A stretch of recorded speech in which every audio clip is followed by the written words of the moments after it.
சண்டேனால எல்லா வீட்லேயுமே chicken, mutton, fish தான் நம்ம ட்ரை பண்ணுவோம். கொஞ்சம் டிஃப்ரெண்ட்டாக நானும் என் ஹஸ்பண்டும் போய் காடை கறி வாங்கிட்டு வந்தோம். வாங்கிட்டு வந்த காடை கறியை நல்லா மஞ்சப்பொடி போட்டு நல்லா வாஷ் பண்ணியாச்சு. நான்வெஜ்னால எப்போதுமே நம்ம மஞ்சப்பொடி போட்டு தான் வாஷ் பண்ணுவோம். அதே மாதிரி வாஷ் பண்ணியாச்சு. காடை கறி ரொம்ப நல்லதுங்க உடம்புக்கு. எப்படி அப்படின்னா நம்மளோட பிரைன் டெவலப்மெண்ட்டுக்கு ரொம்ப நல்லது. அதே மாதிரி ஹார்ட் நம்மளோட இதயத்துக்கு ரொம்ப நல்லது, வலிமையாக வச்சுருக்கும். பேக் பெயின் வராது. பேக் பெயின் வர்றவங்க காடைக்கறி எடுத்துக்கோங்க. அதிகமாகவும் எடுக்கக்கூடாது. கொஞ்சம் நார்மலாக வீக்லி ஒன்ஸ் காடைக்கறி சாப்பிட்லாம், உடம்புக்கு நல்லது தான். எப்போதும் போல் குக்கரில் 2 விசில் நம்ம போட்டுடலாம்.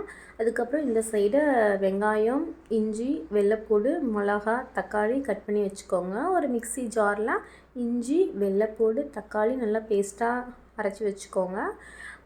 பாத்திரத்தில் தேங்காய் எண்ணெய் 2 ஸ்பூன் ஊற்றிட்டு நம்ம கட் பண்ணி வச்சுருக்க திங்ஸ்லாம் அதில் போட்டு நல்லா வதக்கிட்டு 2 ஸ்பூன் கொத்தமல்லி பொடி, மஞ்சள் பொடி 1 ஸ்பூன், உங்களோட காரத்துக்கு தக்கன நீங்கள் சில்லி பவுடர் ஆட் பண்ணிக்கோங்க. மஞ்சள் பொடி போட்டு காயப்பொடி போட்டு லாஸ்ட்டாக இறக்கும் போது பெப்பர் போட்டுக்கோங்க. நம்ம குக்கரில் விசில் வச்சுருந்த அந்த காடையை எடுத்து இதில் ஊற்றிட்டா நல்லா மூடி வச்சுருங்க. கிரேவி மாதிரி வந்தோடனே இறக்கி வச்சுருங்க. ஒயிட் ரைஸ்க்கு ரசம் வச்சு இதை பக்கத்தில் வச்சு சாப்பிடுங்க. செம்ம டேஸ்ட்டாக இருக்கும். ட்ரை பண்ணி பாருங்கள்.